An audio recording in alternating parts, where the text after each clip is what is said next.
Like అక్కర్లేదు, subscribe అక్కర్లేదు. మీరిచ్చే కామెంట్ మాకు చాలా ముఖ్యం. దయచేసి కామెంట్ చేయండి. చంద్రబాబు పాలన బాగుందా, జగన్ పాలన బాగుందా? చంద్రబాబు, జగన్. ఆంధ్ర రాజకీయాల్లో తరచూ విమర్శలు, ప్రతివిమర్శలు సహజమే. అయితే వైఎస్ఆర్సీపీ అధినేత వైఎస్ జగన్మోహన్ రెడ్డి ఇటీవల ముఖ్యమంత్రి చంద్రబాబు నాయుడుపై చేసిన ఒక సంచలన వ్యాఖ్య రాష్ట్రంలో చర్చకు దారితీసింది. రైతు దగ్గరికి వెళ్లిన చంద్రబాబును అరెస్ట్ చేస్తే తప్పేంటి అనే ధోరణిలో ఆయన చేసిన వ్యాఖ్యలు ప్రస్తుత రాజకీయ వాతావరణాన్ని, రైతుల సమస్యలపై ఇరు పార్టీల వైఖరిని, అధికార ప్రతిపక్షాల మధ్య అగ్గిరాజేస్తున్న వైర్యాన్ని ప్రతిబింబిస్తాయి. ఇది కేవలం ఒక రాజకీయ విమర్శగా కాకుండా ఒక తీవ్రమైన హెచ్చరికగా, భవిష్యత్తు రాజకీయ పరిణామాలకు సంకేతంగా చూడవచ్చు. జగన్ వ్యాఖ్యలు వెనుక ఉన్న అంతర్మాదాన్ని పరిశీలిస్తే ప్రస్తుత టీడీపీ, జనసేన, బీజేపీ కూటమి ప్రభుత్వం అధికారంలోకి వచ్చాక రైతులు ఎదుర్కొంటున్న సమస్యల పట్ల ఆయన తీవ్ర అసంతృప్తితో ఉన్నట్లు తెలుస్తుంది. ముఖ్యంగా పంటలకు గిట్టుబాటు ధర లేకపోవడం, ఇన్పుట్ సబ్సిడీలు నిలిచిపోవడం, బీమా పథకాలు పక్కదారి పట్టడం వంటి అంశాలపై ప్రతిపక్ష నేతగా జగన్ పలుమార్లు ప్రభుత్వాన్ని నిలదీశారు. ఈ నేపథ్యంలో రైతులకు అండగా నిలవాల్సిన ముఖ్యమంత్రి వారి కష్టాలను పట్టించుకోకపోవడం, కేవలం ఎన్నికల హామీలకే పరిమితం కావడంపై జగన్ ఆగ్రహం వ్యక్తం చేసి ఉండవచ్చు.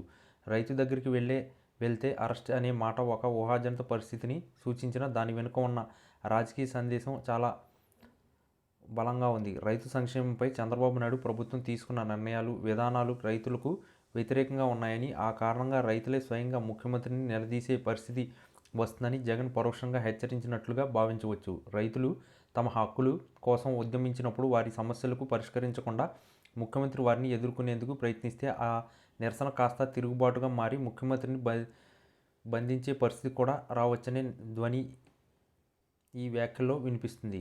మరో కోణం నుంచి చూస్తే ఈ వ్యాఖ్యలు వైఎస్ఆర్సీపీ నాయకులు, కార్యకర్తలపై ప్రస్తుత ప్రభుత్వం పెడుతున్న అక్రమ కేసులకు జవాబుగా కూడా ఉండవచ్చు. వైఎస్ఆర్సీపీ పాలనలో తమపై కేసులు పెట్టారని గతంలో టీడీపీ నాయకులు ఆరోపించిన రెడ్ బుక్ ప్రస్తావనను జగన్ ఇటీవల తీసుకొచ్చారు. దానిలో కొనసాగింపుగా తమ నాయకులను అరెస్ట్ చేస్తున్నప్పుడు రైతు సమస్యలపై దృష్టి పెట్టని ముఖ్యమంత్రిని కూడా రైతుల తరపున నిలదీసే అవకాశం ఎందుకు ఉండకూడదనే ధీమాను ఈ వ్యాఖ్యలు ప్రదర్శిస్తున్నాయి. ఇది రాజకీయ ప్రతీకార చర్యలు పరంపరకు ఒక శక్తివంతమైన ముగింపుగా కూడా జగన్ భావించి ఉండవచ్చు.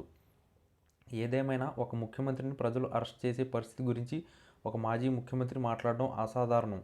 ఇది ఆంధ్ర రాజకీయాల్లో రైతు సమస్యలు ఎంత తీవ్రంగా ఉన్నాయో, అధికార ప్రతిపక్షాల మధ్య వైరం ఏ స్థాయిలో పెరిగిపోయిందో తెలియజేస్తుంది. ఈ సంచలన వ్యాఖ్యలు రాష్ట్రంలో తీవ్ర చర్చకు, విమర్శలకు దారితీశాయి. టీడీపీ ఈ వ్యాఖ్యలను ప్రజాస్వామ్య విరుద్ధమని, రెచ్చగొట్టే ధోరణి అని విమర్శిస్తుంది. మరోవైపు వైఎస్ఆర్సీపీ శ్రేణులు ఈ వ్యాఖ్యలను రైతుల పక్షాన జగన్ గళంగా అభివర్ణిస్తున్నాయి. ఈ వ్యాఖ్యల తర్వాత చంద్రబాబు నాయుడు ప్రభుత్వం రైతుల సమస్యలపై మరింత క్రియాశీలకంగా వ్యవహరిస్తుందా, లేదా ఈ విమర్శలను రాజకీయంగా తిప్పికొట్టడానికి ప్రయత్నిస్తుందా అనేది చూడాలి. రైతు సంక్షేమం పేరుతో మొదలైన ఈ రాజకీయ వివాదం రాబోయే రోజుల్లో రాష్ట్ర రాజకీయాలను ఏ మలుపు తిప్పుతుందో వేచి చూడాలి. జగన్ వ్యాఖ్యలు ఒక నిప్పు కణం లాంటివి.